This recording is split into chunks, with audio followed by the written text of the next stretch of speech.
Okay, we've got Swift. I'm going to demonstrate now how Swift can be used for live subtitling using the multi-user server and the newsroom window. So we've got our list of stories here in the rundown that we've imported, and we can see here that some stories here have got markers. These markers indicate that the story's been changed. These are live updates, you know, and as a story's changed, it will be reflected in the newsroom window. So we can select items here, and we can see the changes here. The changes are marked in red, new items that have been added, and blue, items that have been removed, sort of thing. If we want to import the text from the newsroom system, we can either cut and paste it from Swift, so we can select the text and cut and paste, or we can double click on the item and it will re-import the information into the same story. So Castle Mod 3, here's the story Castle Mod 3, and if I import this text, it'll replace the text with the text from the newsroom system. So it's now replacing the text from this story with the text from the newsroom system. And if we go back here, we can look up here, we can see that the UNT has been replaced with the text from the newsroom system. These markers here indicate the stories have changed. If we don't want to update it, we can just mark it, and we can mark the stories changed, and then we don't have to sort of re-import it.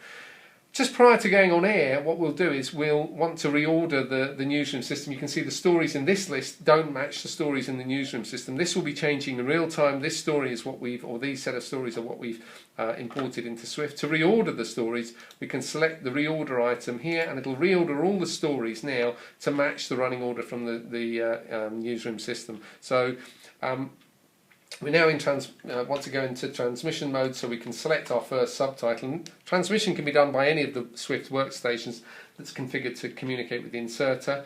We select the pause key to go into transmission mode, and we can have a different screen layout. Now we've got the multi-user window, we've got the newsroom window, we've got the stories here. We run on the internal time code, and I can transmit the subtitles by pressing the time in key. So I press the time in, it'll transmit the subtitle, and when I release it, transmits the next subtitle. So we transmit, and when we finish, it'll jump onto the next story, so we can transmit the next story in real time as the subtitles are being transmitted. If we want to skip over any subtitle, we can press the page down key, it'll jump over the subtitles, and then we can continue transmitting.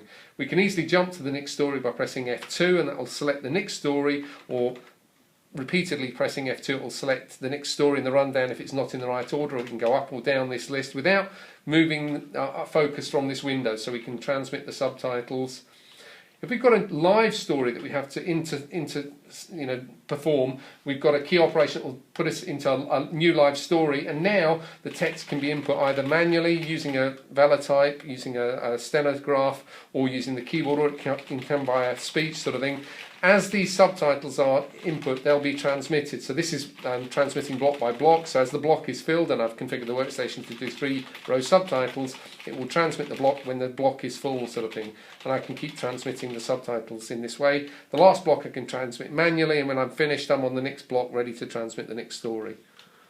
And that really is a demonstration of how Swift can be used for live subtitling in conjunction with the newsroom system and the multi-user server. The multi-user server, as I said, allows many people to all work all simultaneously on the same program. And typically these stories in a newsroom system may not be updated already when you go on air, so the user would then, other users would be updating these in real time, so that when you get down through the transmission order, you would have all the stories updated.